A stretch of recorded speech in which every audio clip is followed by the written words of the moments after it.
নমস্কার বন্ধুরা, শুভ সন্ধ্যা। সকলকে সাথী ভিলেজ লাইফের পক্ষ থেকে আরও একবার অনেক অনেক স্বাগত জানাই একটি নতুন ব্লগে। আশা করছি সকলেই খুব ভালো আছেন ও সুস্থ আছেন। তো এখন ওই সন্ধ্যা 6টা মতন বেজে গিয়েছে। এখন থেকেই আজকের ব্লগটি আমি স্টার্ট করছি। অনেক দিন বাদে একটি লং ব্লগ আপনাদের সঙ্গে শেয়ার করব। বেশ সন্ধ্যা হলেই তো কিছু না কিছু খেতে ইচ্ছা করে, আর অনেক দিন হলো একটু ম্যাগি খাওয়া হয় না। শীতকালও চলে যাচ্ছে, সমস্ত সবজিও ফুরিয়ে যাচ্ছে, হাতের কাছে পাওয়া গেলেও কিন্তু সব সময় যেহেতু অ্যাভেলেবেল থাকবে না এইসব সবজিগুলো, তার জন্য আজকে একটু চটজলদি বাটার ম্যাগি আমি বানাতে এসেছি। এখানে কিছু সবজিও দেব, যেমন গাজর, বিনস, এখানে আছে পেঁয়াজ কুচি, লঙ্কা কুচি, সব কিছুকে এখানে আমি কেটে নিয়েছি। তারপরে এই যে ওভেনটাকে ধরিয়ে নিলাম, তারপরে কড়াইটাকে দিয়ে দেব। আর কড়াইটা গরম হওয়ার পরেই আর কি তার জন্য একটু অপেক্ষা করছিলাম। তো কড়াইটাও গরম হয়ে গিয়েছে। এখন এখানে এই যে একটু বাটার কেটে পরিমাণ মতন আমি দিয়ে দেব। যেহেতু আমি 2 প্যাকেট ম্যাগি বানাবো, ওই জন্য আমার এই 50 গ্রাম বাটারেই হয়ে যাবে। তো বাটারটা এই যে কড়াইতে দিয়ে দিলাম, বাটারটা বেশ সুন্দরভাবে গলেও গেছে। এরপরে খুন্তি দিয়ে হালকা করে একটু নেড়ে চেড়ে নিচ্ছি।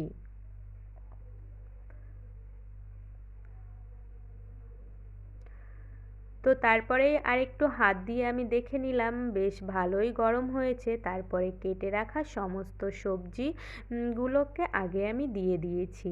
তারপরে একটু হালকা করে নেড়ে চেড়ে নিলাম। তো এখন একটু ভালো করে আর কি এগুলোকে ভেজে নেব। যেহেতু গাজরটা সেদ্ধ হতে একটু সময় লাগবে, তার জন্য আগে এগুলো দিয়েছি। খানিকক্ষণ ভেজে নেওয়ার পরে এখন এই যে কিছুটা লবণ আমি এগুলোকে দিয়ে দিলাম। আর পরিমাণটা বুঝেই দিয়েছি, বাটারটাও যেহেতু একটু নোনতা ছিল, তার জন্য খুব একটা বেশি দিইনি। তো তারপরেই কেটে রাখা পেঁয়াজগুলোকে এখন দিয়ে দেব। পেঁয়াজটা দিয়ে তো বেশিক্ষণ ভাজা যাবে না, যেহেতু পুড়ে যাবে। ওই জন্য যখন ওই গাজরটা সেদ্ধ সেদ্ধ হালকা হয়েছে, তারপরেই আমি এই যে পেঁয়াজ কুচিটাকে দিয়ে দিয়েছি। এখন এগুলোকে আরও বেশ কিছুক্ষণ ধরে ভালো করে নাড়াচাড়া করে নেব।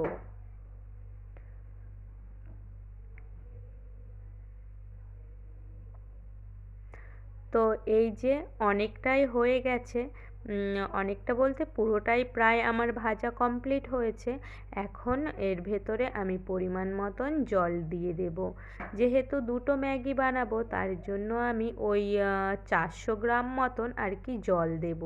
আর একটু ঝোল ঝোলও হবে, ওই জন্য এই এতটা জল আমি দিয়ে দিয়েছি। তো এই যে তারপরেও ফুটেও গেছে জলটা। আর একটু ভালো করে আমি নেড়ে দেব, আর দেখে নেব সমস্ত সবজিগুলো বেশ ভালো করে সেদ্ধ হয়েছে কি না। তো বেশ ভালোই সেদ্ধ হয়েছে। তারপরে ম্যাগিটাকে এই যে এখন ফুটে গেছে জলটা। এখন আমি 2 প্যাকেট এখানে ম্যাগি ভেঙে রেখেছিলাম, সেটাকেই আস্তে আস্তে দিয়ে দিলাম।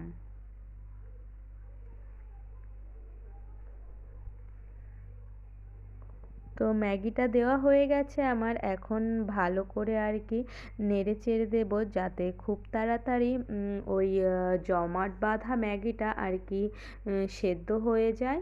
তার জন্যই এই যে ভালো করে আমি নেড়ে দিচ্ছিলাম।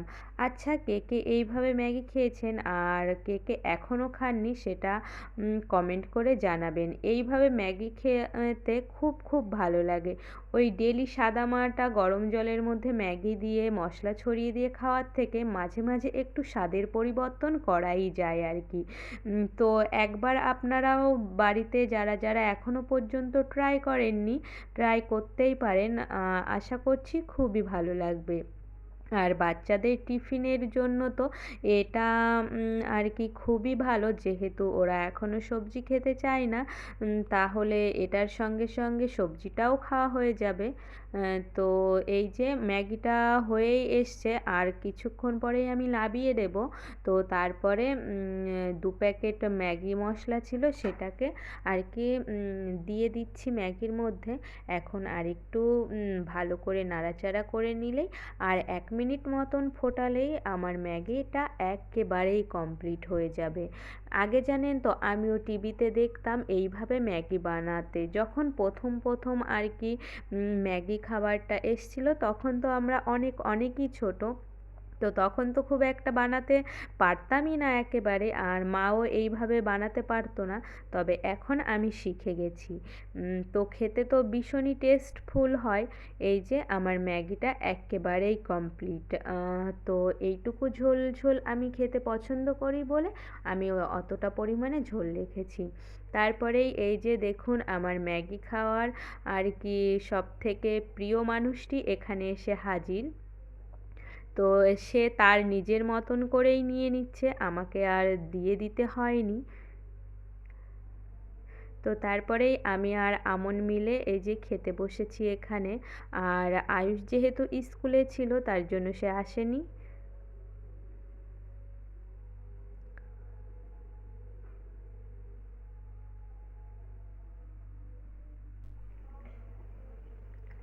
কেমন হয়েছে পুকু? ভালো। এদিকে তাকিয়ে বলো। ভালো হয়েছে। ভালো হয়েছে? খুব সুন্দর আছে দেখো। তো আরেকটু বলে দিই, স্কুল বলতে আয়ুষ স্কুল করে এসছে, এখন ক্লান্ত হয়ে গেছে বলে শুয়ে আছে, ওই জন্য আর ও খেতে আসেনি। আমি, আমন আর মা ওই যে পেছনে আমরা তিনজনে মিলেই খেয়ে নিয়েছি। তো সব কিছু মিলিয়ে এতটুকুই ছিল ব্লগটি। আর রেসিপিটি আপনাদের কেমন লাগলো অবশ্যই কমেন্ট করে জানাবেন। ভালো লাগলে একটি লাইক করে দেবেন, আর নতুন বন্ধু হয়ে থাকলে আমার পাশে থাকবেন। আবারও দেখা হবে নতুন কোনো ব্লগের সঙ্গে। ততক্ষণের জন্য সকলে সুস্থ থাকবেন, ভালো থাকবেন। আবারও খুব শিগগিরই দেখা হবে।